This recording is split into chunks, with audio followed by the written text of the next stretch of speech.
চলমান কোটা বিরোধী আন্দোলন নিয়ে আক্ষেপ প্রকাশ করেছেন বঙ্গবীর কাদের সিদ্দিকী।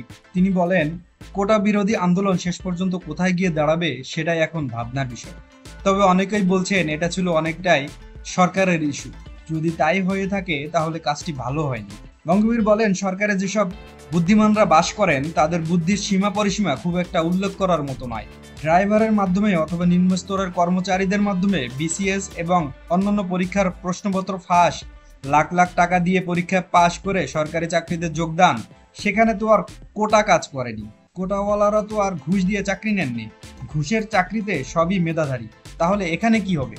বঙ্গবীর বলেন, যারা মেধা করছেন সত্যি কি তাদের মেধার অত বড়াই করা উচিত? কোটার মধ্যে যারা আছেন তাদের একজনও পরীক্ষায় অংশ নিতে না পারলে, পাশ না করলে তাদের কোটা বিবেচনায় কোনো সুযোগ আছে? হ্যাঁ, এটা ঠিক যে কোটা সংস্কার অত্যন্ত যুক্তিসঙ্গত। কোটা নিয়ে যখন যা বলা হয়েছে কখনো তার বাস্তব অবস্থা ফুটে ওঠেনি। বিশেষ করে মুক্তিযোদ্ধাদের কোটা নিয়ে তো নয়ই। কাদের সিদ্দিকী আক্ষেপ করে বলেন, জীবনকালেই দেখে গেলাম মুক্তিযুদ্ধের জন্য এদেশের শতকরা 90 জন মানুষ জীবনপাত করেছে।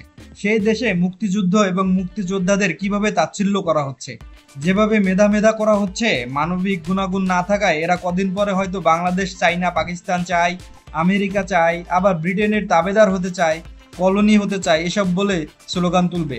অন্যদিকে কোটা সংস্কার আন্দোলন এক দাবানলের মতো রূপ নিয়েছে বলে মনে করেন বঙ্গবীর কাদের সিদ্দিকী। তিনি বলেন, কোটা নিয়ে যত কথা হচ্ছে কেন যেন আমি অনেকের সঙ্গে একমত হতে পারছি না। একদল বলছে মেধার বিকাশ, মেধার সুযোগ, আরেক দল বলছে কোটা দিয়ে সব মেধা নষ্ট করে ফেলা হচ্ছে।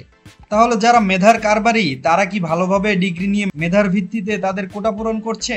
আর যাদের জন্য নির্ধারিত কোটা, সেটা মুক্তিযোদ্ধারাই হোক, উপজাতি হোক, শারীরিক প্রতিবন্ধী হোক, তাদের কি কোনো মেধার দরকার হয় না? সরকারি কোনো চাকরিতে কোনো পদে যেতে কোটার কারণে কি তারা সুযোগ পেয়ে যান? তাদের লেখাপড়া করতে হয় না? যে পদের প্রার্থী সেই পদের জন্য তাদের বেসিক এডুকেশনের দরকার হয় না? নাকি এমনি কোটার জোরে তারা সবকিছু পেয়ে যান?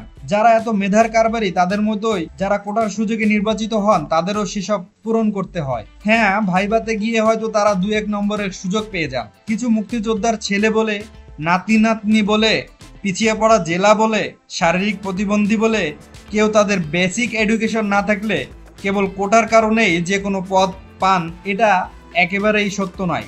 এই সহজ সরল সোজা কথাটা কেন যেন অনেকেই ঘুণাক্ষরেও ভেবে দেখার চেষ্টা করছেন না। আর এটা তো স্বতঃসিদ্ধই যে মুক্তিযোদ্ধাদের নামে 30% কোটা, এটা একটা ভণ্ডামি।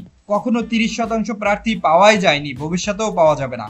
বঙ্গবীর আরো বলেন, দেশের সন্তানদের যেমন স্বাধীনতা বিরোধী অথবা রাজাকার আলবদর বলা মোটেও ঠিক না, তেমনি আন্দোলনকারীদেরও মুক্তিযুদ্ধ ও দেশ নিয়ে কটূক্তি করা মনে হয় একেবারেই গাধার কাজ। তাই সবারই সংযত হওয়া উচিত।